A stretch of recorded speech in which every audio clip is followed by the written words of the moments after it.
ఈ భలే విచిత్రంగా ఉంటాయి కొన్ని అంటే వ్యవస్థలని సరిగ్గా మానిటర్ చేయకపోతే, లేకపోతే ఇది ఒక రొటీన్ ఫార్ములాగా నడిచిపోతే ఎలా ఉంటుందనడానికి. ఇప్పుడు నేను TV9లో స్టార్టింగ్ రోజుల్లో ఓ సమస్య వచ్చేది. ఏంటంటే అది కార్పొరేట్ కంపెనీ కాబట్టి ప్రతిదానికి బిల్లింగ్ ఉండాలి. ఆ బిల్లింగ్ కోసమని వాళ్ళు పెట్టినటువంటి ప్రొసీజర్ ఏంటంటే అడ్మినిస్ట్రేషన్ మేనేజర్లు ఫ్యాక్స్లన్నీ కూడా, అంటే అప్పుడు నేను 5 జిల్లాలకు ఇన్ఛార్జి కాబట్టి 5 జిల్లాల నుంచి క్యాసెట్లు స్క్రిప్ట్లు అన్నీ నా దగ్గరకు వస్తే అవన్నిటిని నేను అప్లోడ్ చేయించి ఇక్కడి నుంచి ఆ స్క్రిప్ట్లు పంపించాలి, ప్లస్ నా వార్తలు నేను చేసుకోవాలి. దగ్గరగా రోజుకు ఒక 20-30 స్క్రిప్ట్లు పంపించేటప్పుడు ఒక్కొక్కటి 2 పేజీలు 3 పేజీలు అవి పంపించేటప్పుడు ఆ పేపర్లు ఉండాలి, ఆ పేపర్లతో పాటు ఆ రిసిప్ట్ ఉండాలి, ఫోన్ పంపించినట్టు ఉన్నట్టు రిసిప్ట్ ఉండాలి. ఇవన్నీ ఇస్తే కానీ డబ్బులు ఇవ్వరు.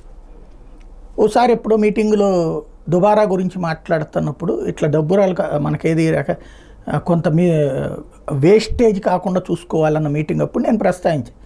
సరే ఇప్పుడు మనం ఒక దాన్ని ఏమంటారు ఫ్యాక్స్ మిషన్ కొనుక్కుంటే ఒక 6-7 వేలు పడుతుందండి ఫస్ట్ ఒకసారిగా. ఇప్పుడు నెలకు 3 వేలు 4 వేలు వాళ్ళకి ఇవ్వాల్సి వస్తుంది. ఎందుకు ఇట్లాగా నిజమా అని చెప్పి అప్పటికప్పుడు ఆలోచించి నిర్ణయం తీసుకున్నారు రవిప్రకాష్ గారు. దెన్ అప్పటి నుంచి ఓ సిస్టమ్ రన్ అయింది, ప్రతి ఆఫీసులో కూడా ఫ్యాక్స్ ఉండటం అన్నట్టు. అంటే అప్పటిదాకా దాదాపు ఏడాదిన్నరో ఇట్లాగే ఇచ్చామన్నమాట ఫ్యాక్స్. అంటే ఇది దుబారా అనాలా అవినీతి అనాలో తెలియదు.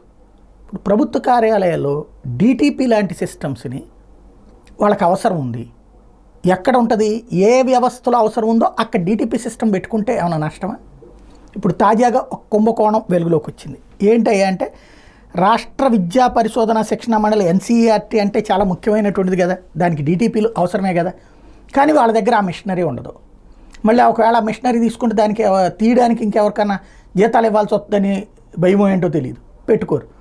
దానికి కానీ మామూలుగా అయితే DTPకి 100 రూపాయలు 200 రూపాయలు అయితే వీళ్ళు DTPకి 700 రూపాయలు చెప్పుని చెల్లించారట. ఒక్కో టెక్స్ట్ బుక్లో 100 పేజీలు ఉంటే DTPకి 70,000 రూపాయలు ఖర్చు పెట్టారట. 1వ తరగతి నుంచి 10వ తరగతి వరకు అన్ని పుస్తకాల ముద్దను కోట్లలోనే దారి మళ్లించారట. ఇది అతిపెద్దదైనటువంటి కుంభకోణం.